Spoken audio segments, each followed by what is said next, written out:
I want you to join me at Coral Ridge Presbyterian Church in Fort Lauderdale for our annual Kingdom Come Conference, April the 4th through the 6th. We have an incredible lineup of speakers from Rosaria Butterfield to Samuel Say to Allie Beth Stuckey to Stephen Mansfield to Erwin Lutzer and much more. This is going to be an incredible weekend as we explore what it means to have the mind of Christ in a secular age. Get your Kingdom Come Conference tickets today, April 4th through the 6th in Fort Lauderdale by going to institutefc.org. That's institutefc.org for our annual Kingdom Come Conference.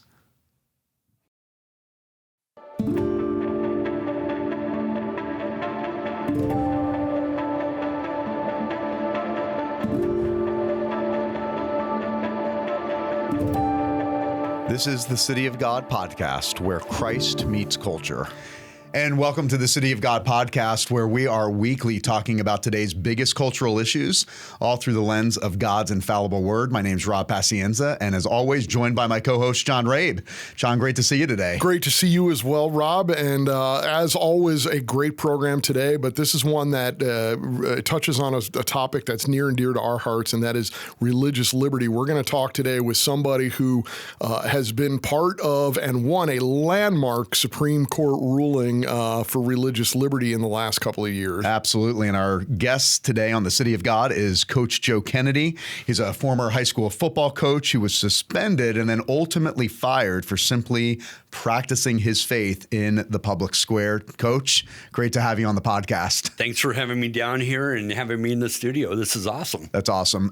Coach, as John said, we've been looking forward to this podcast and this interview for a while. And for maybe those that are not super familiar with your story, walk our audience a little bit through your story, your testimony, and kind of what you were doing before and after football games that kind of put you on the national map. Right. I was one of the bad kids, kicked out of every school, always in trouble for fighting, in and out of group homes, foster homes, boys' homes. Finally found my way through the Marine Corps and became something and really found my love for my country. And that defending the Constitution was just something that way beyond myself. From there, God got a hold of me right afterwards. And since he got a hold of me, he said, "Hey, I want you to coach high school football," which I know nothing about. And of course, his sense of humor is endless. And I started coaching football, and it was my covenant to say a prayer after every game, just to give thanks. Somewhere in the Bible it says, always give thanks in everything and everywhere. And so that's what I did. And it was my covenant between God to walk out onto the 50 after a football game and just take a knee and thank God for being there. And it kind of grew from there. Now, just to be clear about this, to set the picture for people, you were doing this after the game. You were doing it personally, and you were not. This was not a team prayer per se, in the sense that you were like, "Okay, guys, come on out here and say a prayer with me." Tell me a little bit about what you were actually doing out there at the 50-yard line, and what raised the problem. Yeah, so you've probably been to a high school football game. Sure. After the game, the two teams come together, and on midfield at the 50, they shake hands. Good game. You know, the coaches might talk a little bit about it. As I'm walking back to the sidelines, I'll take a knee, kind of face the scoreboard and just take a knee and, "Hey, God, that was awesome. Thank you for letting me be part of it." And I would go along my way. It was no big deal. And this went on for months. Nobody had any idea what I was doing. I finally coupled the kids. You know, kids are inquisitive. Sure, what are you doing? What are you doing out there, Coach? And I said, "I was just thanking God for what you guys did." And they said, "Well, we're Christians. Can we join?" And I was like, it made me laugh. I was like, this is America. Of course you can Right. join. What are you going to say, no? Yeah. And it was awkward at first because we're all kneeling out there on the 50. There's only like three of us, and we're kneeling on the 50, and we're all doing our silent prayer, and we're kind of sitting there, and then we're all looking at the corner of our eyes going, "Are we done yet?" And so they were like, "Coach, can't you just lead the prayer so we know when it starts and finishes?" And I was like, "Oh, great. I'm not a great prayer." So that's the way it started, and it kind of organically built from there. And it grew where we had everyone on the team, almost everyone on the team, and every coach out there praying after a football game, being thankful for being part of it. Now, anybody that's listening that loves our freedoms and has any type of common sense would go, "That's amazing." I mean, here's a Christian exercising his faith in the public square, particularly on a football field. He's not coercing any of the students or the coaches. This is a beautiful picture, but that really went south pretty quick. The high school ended up suspending you and then firing you. Tell us a little bit about how that all unfolded. Yeah, unfortunately, it was a weird set of circumstances. Somebody from another school district, they never told me who it was, This school district, just to be clear, is in Washington State, right. Okay. Public school, playing another public school. This administrator saw what we were doing after the game. It was a tough loss, real tough loss. And there was a couple fights during the game, so it was pretty heated. It was one of our good rivals. And afterwards saw us all come together, both teams, get down on the 50, interlock arms, and I raised each helmet, and I was, God, that was awesome. Thank you for that battle. And now we could walk off as friends. And the guy was impressed, genuinely impressed with what he saw in the sportsmanship of it. So he called the president or the principal of our high school and said, I'd never seen prayer in public schools before, so I think this was really cool. I just want to tell you how awesome it was. So when you see something, you say something, it comes out really nice, but then things go downhill. You start playing the telephone game where we start investigation. Is Kennedy doing stuff? What is he doing here? What is he doing there? So the principal went to athletic director went to the coaches went to me, to this big blow up over it, and just became a legal mess overnight, and it went viral overnight. It was on the East Coast on the next day. It's incredible, and again, we got to keep in mind the Constitution, the First Amendment says Congress shall make no law, among other things, establishing a religion or respecting the free exercise thereof, and yet here we are saying, oh, you can't go out here and say this silent prayer. Now, what did they do though? Did they come to you and tell you to stop? What was the school district's approach to you on that? Well, at first it was just friends. I mean, we are all friends. We spend holidays together. We go to church together, and the school board, I coach some of their kids. So this is a small community. It's not, a huge metropolis city. And we thought we could work this out ourselves. And they said, well, just stop praying with the kids, and I think everything will be fine. And I was like, well, that's unfortunate. This is what we've been doing. But to respect you and your school and your roles, fine, I won't ever pray with them again. So I never prayed with my team again. But the next game, the opposing team wanted to pray. So they didn't know what to do with that. They flipped out. So they had to get their legal advice team in there, and their lawyers have their own agenda, which I found was outside school districts. And they wanted to remove all prayer. And so they said, you need to choose between your prayer or your job. And so I got a letter of direction that says that if I pray, I would put on administrative leave until I comply with the school district's policy. And that was just a step too far that I could not do. Wow. For simply exercising your religion in public. Which is nothing new. Right. Yeah. It's amazing. Yeah. Now, most football coaches, they don't find themselves in courtrooms and legal cases and stuff like that. You eventually take this case up with First Liberty Institute. You take it to the U.S. District Court and the Ninth Circuit Court of Appeals. Tell us how that all happened. How do you go from high school football coach, minding his own business, praying on the football field after a game, to ending up in the U.S. District Court of Appeals? And that just shows the power of God. God had something to say, obviously. I really struggle with this because I didn't know what I wanted to do. What do you do as a Christian? Do you give in to what they're saying? It's a simple ask. Stop praying in public. I don't want to fight with these guys. These guys are my friends. We're co-workers. My wife's the HR director for the school district, for God's sakes. I don't want to fight with these guys. But it came to the point where I had to choose between my faith and my job. And as an American, I was an American and a Marine before I became a Christian. That's the part that I had the real hard stop right there. I really could not understand that the First Amendment is very clear to me, super clear. You can't take away people's rights. So as a Marine, I had to stand there and set an example for my team and everybody else around. They knew what they were doing was wrong. However, nobody was willing to stand up, and I was the one. So yeah, next thing I know, I'm standing there in court with First Liberty, and the lower court started ruling crazy. The first guy said because of the political climate up in Washington State on the left coast is a little crazy, but they said because of the political climate, they couldn't rule in my favor. And what justice is that? Then the Ninth Circuit took it to the next level, and they said any sign of religion in the public square could get you terminated. And that sent chills through my bones. Imagine telling a Jewish guy he can't wear his yarmulke, or somebody can't wear a cross. And yesterday I was talking about a Jesus fish. If I have a Jesus fish on my car and I park in public, am I in trouble? The way that the lower court ruled, the Ninth Circuit, that's exactly what it would if it would have stood.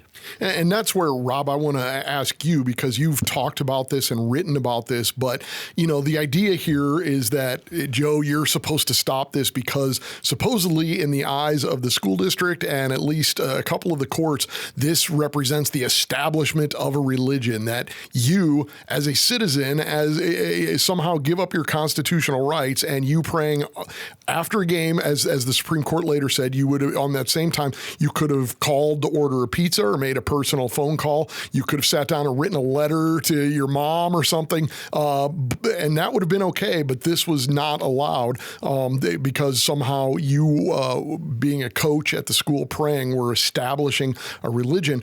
Rob, this idea that a teacher could be establishing a religion simply by praying, or a coach could be establishing a religion for the state by praying by himself, is absurd. And doesn't it completely invert what the First Amendment was supposed to do, which is not to take away the rights of people, but to keep the government out of things like this. Absolutely. I mean, and this is the boogeyman that the left has been trying to throw our way for so many years, this idea of separation of church and state, which is a grossly misinterpreted, correspondence between Thomas Jefferson and the Dansbury Baptist Association.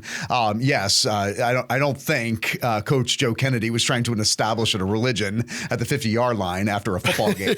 He simply exercised. Right, exactly. Like you are the state. Right, exactly. But just a total misrepresentation and misinterpretation of the First Amendment right and what he's supposed to do. And just kudos to him for pushing back against the authority. And like the apostles said in the first century church, we're going to obey God rather than man.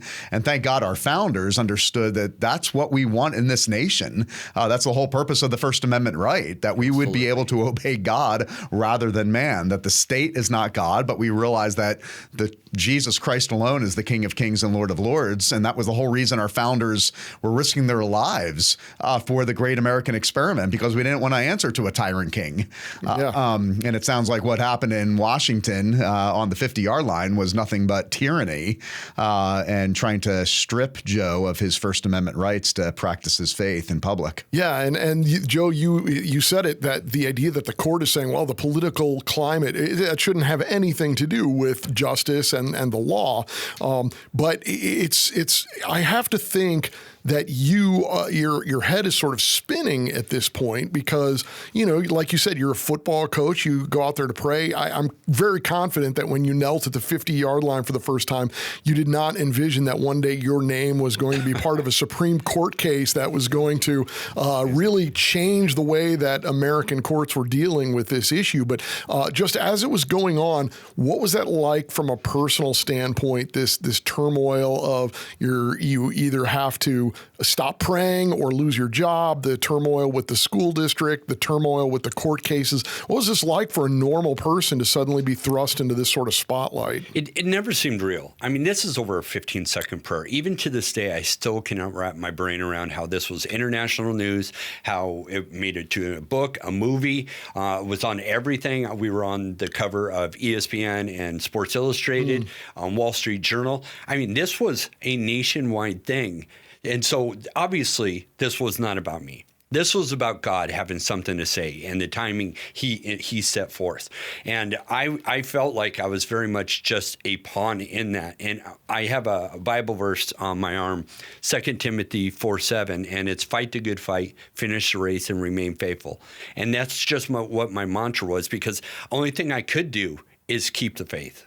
I was fighting the fight, and I needed to remain faithful for that. And I wanted to be able to maintain that all the way through, because I was not the right guy for this. In my humble opinion, is that God could have chosen somebody that was a heck of a lot smarter, knew the Bible a lot better, and probably a better representative.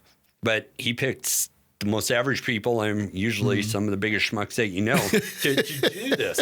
And so I just wanted God to be proud of what I was doing and trying to make it every day. Sometimes I was barely holding on by my fingernails, but God remained faithful. When the Supreme Court rules in your favor, I mean, this is epic for so many reasons. I mean, epic for you and for your family and your testimony, but really epic, and I think a watershed moment for our nation and for the future of religious liberty in our nation for future generations. What were the thoughts that were going through your mind when you get the news concerning the Supreme Court?